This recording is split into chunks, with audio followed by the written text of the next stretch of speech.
Hello mga mamshis! For today's video, magluluto tayo ng cassava cake sa kawali. Yes, tama ang narinig mo. Kung wala kang oven ay walang problema. Pwedeng-pwede ka nang makagawa at makapangain ng iyong paboritong cassava cake gamit lamang ang kawali. Kaya naman, keep on watching! At ayan na nga mga mamshis, bumili ako ng 1 kilo na balinghoy or kamoting kahoy. So ano ga ang tawag sa inyong probinsya na are sa amin ang tawag talaga ay balinghoy din sa Mindoro. So ayan, natapos na ako magyadyad, hindi ko na ito piniga. Ayan, so gagamit tayo ng 2 cups of grated cassava and then maglalagay tayo dito ng 1/2 cup of evaporated milk and 1/2 cup of condensed milk. So ayan mga mamshis, kung mapapansin niyo ay super thick itong ating condensed milk. Ito kasi galing sa ref. Kapag ako may hindi nauubos ng mga condensed milk, nililipat ko yun sa lagayan and then inilalagay ko sa ref para mas matagal pa yung kanyang shelf life. Ayan. So mga mamshis, gagamit din tayo dito ng 2 tablespoon of melted margarine or butter.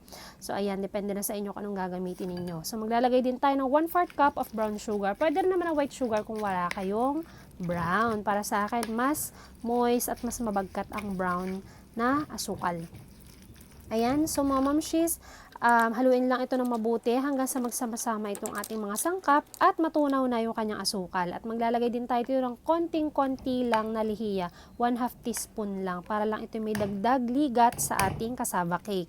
And then, maglalagay din tayo dito ng 1 whole egg mga mamshis. So ayan, pisain lang at haluin ng mabuti hanggang sa magpantay na itong ating mga ingredients. Ayan, so haluin lang ng mabuti mga mamshis. And then, lastly, maglalagay tayo ng grated cheese. So, nasa sa inyo na rin naman kung gusto nyo pang maglagay ng grated cheese, pero ito ay optional lang. Ayan, so haluin lang ng mga buti mga mamshis, and then gagamit tayo dito ng dahon ng saging na nilaim. Yes, masarap kapag itong dahon ng saging ang ginamit yung parchment sa ating cassava cake kasi may added flavor and aroma ito. So ayan, atin na nga itong ipa-flatten sa ating kawali. Ayan, so mas maganda mga mamshis kung ang gagamitin ninyong kawali ay yung malanday. Itong katulad dito, yung manipis lang, hindi masyadong malukong, para mas madaling maluto yung ating cassava cake. So ayan, ilalagay na natin yung ating isang buong mixture dyan at yun ay isang lutuan lamang.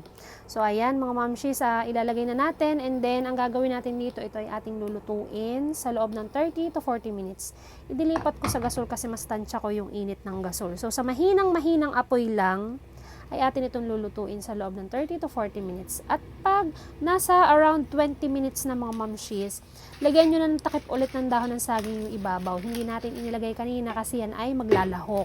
So ayan, takpan lang ulit for another 10 to 20 minutes. At kapag okay na, ay pwede na natin itong baligtarin. So ayan, pag nabaligtad natin ito mga mamshis, another 30 to 40 minutes ulit ang pagluluto. At yan ay luto na. So, inyo din sisilip-silipin. So, ayan, luto na itong ating cassava cake. Diyos ko, ang amoy mga mamshis, sobrang bango. Amoy na amoy mo yung parang nasunog na dahon ng saging. Tapos, amoy na amoy mo yung balinghoy. Ay, ang sarap nito sa kape mga mamshis. Lalo na pagka merienda time o kaya almusal, pwede mo itong gawin. So, ayan, mga mamshis, baligtarin na natin. Ito kasi yung ibabaw niya, yung kanina yung ilalim. So, ayan, atin na itong titikman. Naku, napakalambot mga mamshis, hindi na rin nagkakalayo dun sa ating nakasanayang cassava cake na niluluto sa oven. Yun nga lang, medyo manipis ito dahil syempre sa kawali natin siya niluto. Kung yan kasi ay makapal, ay matagal ang ating pagluluto. Ayan, napakalambot mga mamshis. So, ano pang hinihintay mo? Gawin mo na rin ito. So, kaya naman kung nagustuhan mo ang recipe na ito, paki-like, share, and subscribe. Thank you for watching.